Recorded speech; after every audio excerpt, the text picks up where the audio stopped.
वाहेगुरु जी का खालसा वाहेगुरु जी की फतेह। वीर बाल दिवस इस ऐतिहासिक समागम में उपस्थित भारत के आदरणीय लोकप्रिय यशस्वी प्रधानमंत्री नरेंद्र मोदी जी, केंद्रीय मंत्री हरदीप सिंह पुरी जी,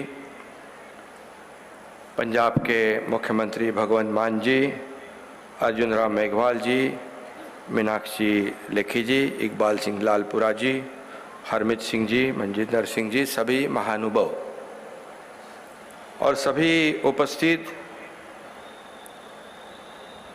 भाई और बहनों, गुरु गोविंद सिंह जी के पुत्र साहिबजादे बाबा जोरावर सिंह जी और बाबा फतेह सिंह जी को आज के इस वीर बाल दिवस पर मैं हृदय से याद करता हूं और उन्हें विनम्र अभिवादन भी करता हूं। आदरणीय प्रधानमंत्री जी नरेंद्र मोदी जी ने आज के इस दिन 26 दिसंबर को वीर बाल दिवस के रूप में मनाए जाने की घोषणा की थी, ताकि गुरु गोविंद सिंह जी के पुत्रों के बलिदान के बारे में पूरा हिंदुस्तान जाने, दुनिया जाने। हमारा देश, हमारा हिंदुस्तान यह वीरों की भूमि है। यहाँ ऐसे वीरों का जन्म हुआ है जिन्होंने अपने देश, धर्म और स्वाभिमान की रक्षा के लिए स्वयं के प्राणों की आहुति दी, बलिदान दिया, परवाह नहीं की। ऐसे वीरों के कामों को याद करना और उनके प्रति कृतज्ञ रहना हमारा कर्तव्य है। हमारे आदरणीय प्रधानमंत्री नरेंद्र मोदी जी ने इन कर्तव्यों के प्रति भी पूरी तरह से हमारे प्रधानमंत्री सजग है। जैसे देश का विकास हो, प्रगति हो, इसके साथ जिन्होंने बलिदान दिया है उनकी तरह ही संवेदनशीलता जताने का काम हमारे आदरणीय प्रधानमंत्री जी ने किया है। इसलिए बाबा जोरावर सिंह और बाबा फतेह सिंह जी के बलिदान दिवस यानी 26 दिसंबर को वीर बाल दिवस मनाने के निर्णय का ऐलान उन्होंने किया। उसी के अनुरूप ही आज उन शहीदों को याद किया जा रहा है। इसलिए मैं आदरणीय प्रधानमंत्री जी को हृदय से धन्यवाद देता हूँ, उनका शुक्रिया भी अदा करता हूँ। शहीदों का स्मरण करके हमारे नई पीढ़ी को शौर्य, देश प्रेम और बलिदान की प्रेरणा देश के करोड़ों बच्चों को मिलेगी और वो राष्ट्र सेवा में अपना योगदान निश्चित रूप से देंगे। ये सभी हम सभी लोगों को विश्वास है। आज देश के आज़ादी का अमृत महोत्सव हम लोग मना रहे हैं और उन लोगों का सम्मान कर रहे हैं कि जिन्होंने देश के लिए अपना जीवन समर्पित कर दिया है। मुगलों के खिलाफ लड़ने और सिख धर्म को छोड़ने से इनकार करने वाले इन महान सुपुत्रों ने एक अद्वितीय बलिदान दिया है।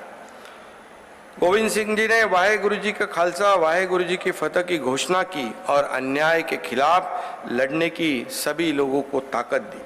आज के इस अवसर पर मैं बताना चाहूँगा कि क्रांतिकारियों के आंदोलन में महाराष्ट्र और पंजाब का संबंध कुछ एक समान है। चाफेकर बंधु महाराष्ट्र के थे, राजगुरु जो भगत सिंह के साथ वे महाराष्ट्र के थे। इन राज्यों में क्रांतिकारियों की एक गौरवशाली परंपरा रही है। जैसे महाराष्ट्र और पंजाब का रिश्ता बहुत ही आत्मीय और आंतरिक है। दोनों ही राज्यों की मिट्टी वीरों को जन्म देने वाली है। दोनों ही राज्यों की मिट्टी देशभक्तों को जन्म देने वाली है।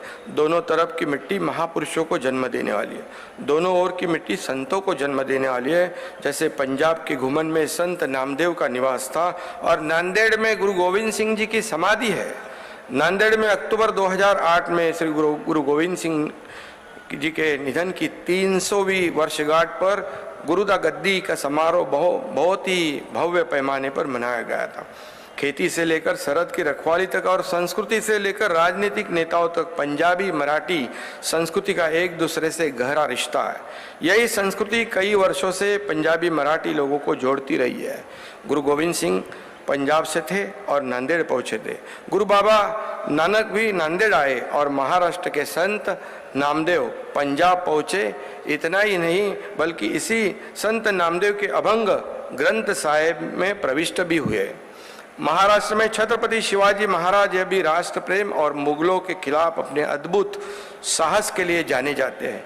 गुरु गोविंद सिंह जी और छत्रपति शिवाजी महाराज दोनों को अपने ही कुछ लोगों से भी संघर्ष करना पड़ा और इसी समय उनकी साहसता, धैर्य और ऊर्जा का अनुभव भी सबको हुआ। जैसे छत्रपति संभाजी महाराज, जो उनको भी ये मुगलों का सामना करना पड़ा, लेकिन उन्होंने स्वाभिमान नहीं छोड़ा, बलिदान दिया लेकिन स्वाभिमान नहीं छोड़ा। और इसीलिए छत्रपति शिवाजी महाराज और गुरु गोविंद सिंह जैसे महान विभूतियों ने सीख हमें दी है, वह हमारे आने वाली पीढ़ियों ने ध्यान में रखना चाहिए। जब 1984 में भी मुंबई और महाराष्ट्र में हिंदू हृदय सम्राट बाला साहब ठाकरे जी ने पूरे सिख समुदाय के माँ बहनों की रक्षा की थी, यह भी मुझे याद है। और जैसे G20 कि हमें इस देश को अध्यक्षता का मौका मिला है, ये हमारे पूरे देशवासियों के लिए गौरव की बात है, अभिमान की बात है। मैं आदरणीय प्रधानमंत्री जी को धन्यवाद दूंगा कि उनकी जो नेतृत्व उनका है, इस हमारे देश को इतनी ऊंचाई पर उन्होंने ले गए हैं। इसीलिए पूरे विश्व में हमारे भारत को G20 का नेतृत्व करने का सौभाग्य मिला है और महाराष्ट्र को भी उन्होंने मौका दिया, इसलिए मैं उनका आभारी हूँ।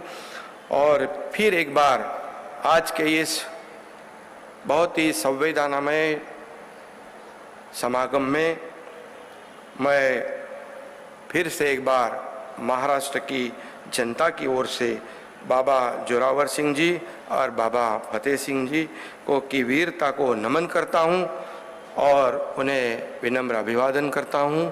धन्यवाद।